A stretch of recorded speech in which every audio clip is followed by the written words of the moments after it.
Deuxième lettre de saint Paul apôtre à Timothée, chapitre 1. Paul, apôtre du Christ Jésus par la volonté de Dieu, selon la promesse de la vie que nous avons dans le Christ Jésus, à Timothée mon enfant bien-aimé. À toi la grâce, la miséricorde et la paix de la part de Dieu le Père et du Christ Jésus notre Seigneur. Je suis plein de gratitude envers Dieu, à qui je rends un culte avec une conscience pure, à la suite de mes ancêtres. Je lui rends grâce en me souvenant continuellement de toi dans mes prières, nuit et jour.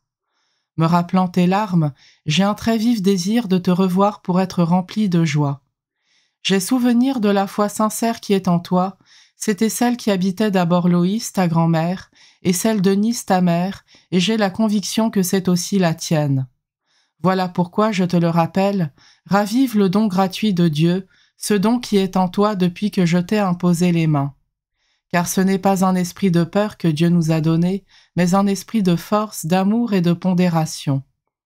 N'aie donc pas honte de rendre témoignage à notre Seigneur, et n'aie pas honte de moi qui suis son prisonnier, mais avec la force de Dieu, prends ta part des souffrances liées à l'annonce de l'Évangile.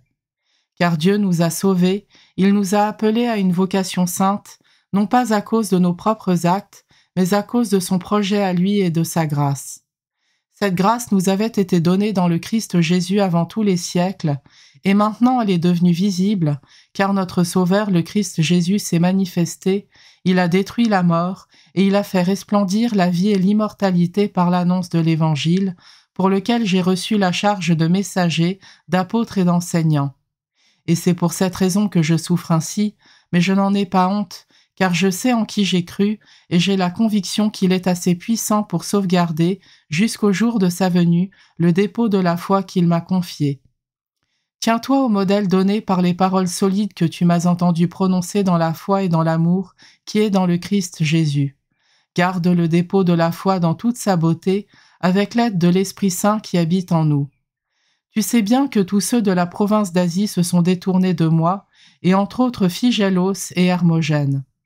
Que le Seigneur fasse miséricorde à la famille d'Onésiphore qui m'a plusieurs fois rendu courage et qui n'a pas eu honte de mes chaînes de prisonnier. Arrivé à Rome, il s'est empressé de me chercher et il m'a trouvé. Que le Seigneur lui donne de trouver miséricorde auprès de Dieu au jour de sa venue, et tous les services qu'il a rendus à Éphèse, tu les connais mieux que personne.